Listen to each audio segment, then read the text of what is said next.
Real estate can be very complex when it comes to closing, during the closing or before the closing. So it's good to understand what is closing. Closing is the day when you get your keys and you have the possession of your home. It is also called completion date. So it's completion date, possession date, or closing date is all the same. There are a few steps you need to understand before the closing and during the closing. First one is final walkthrough. It depends if you're having the final walkthrough of your home. It depends if that clause is added in the contract by the buyers and agreed on by the seller agents and the sellers. If that clause is not there, you may not be able to do a final walkthrough of the home before you take the keys and before you take the possession. This usually happens 24 hours before the possession date.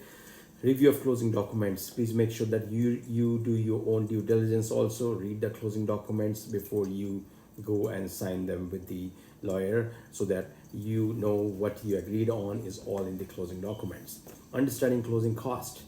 So closing costs, you can definitely take help of your lawyer. Lawyer will actually explain you if you ask them this.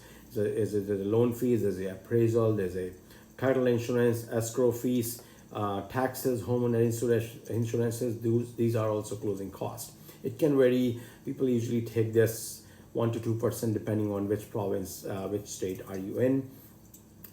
Fourth one is signing the paperwork process. So that's something where you meet with your lawyer, usually 2-3 days before, sometimes a week before, depending on how fast they have the mortgage instructions. You sit with the lawyer and they go over the closing cost with you and you sign the paperwork.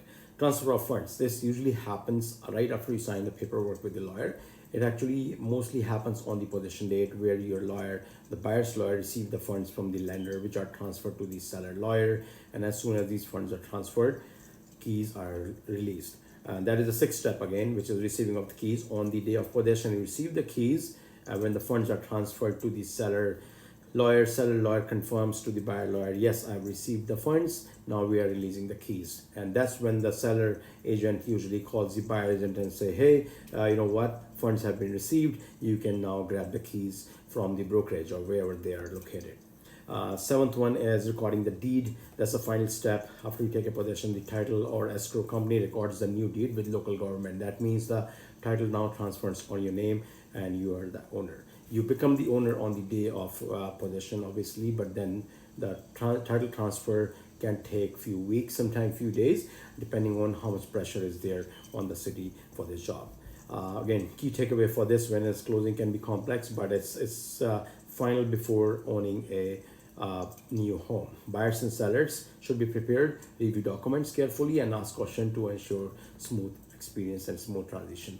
Again, I'm happy to help. I love to make these videos so that so many clients I have who ask me these questions, and by the time they ask, I think that they're lost and they're overwhelmed. So it's good to have this in a video and share with you guys. If you have any questions, anything about closing, anything about real estate, please give me a call at 780-394-0591, and I'm happy to help. My name is Deepak Arora from eXp Realty, and I'm here to help you anytime you need. Thank you very much and have a wonderful day. Bye.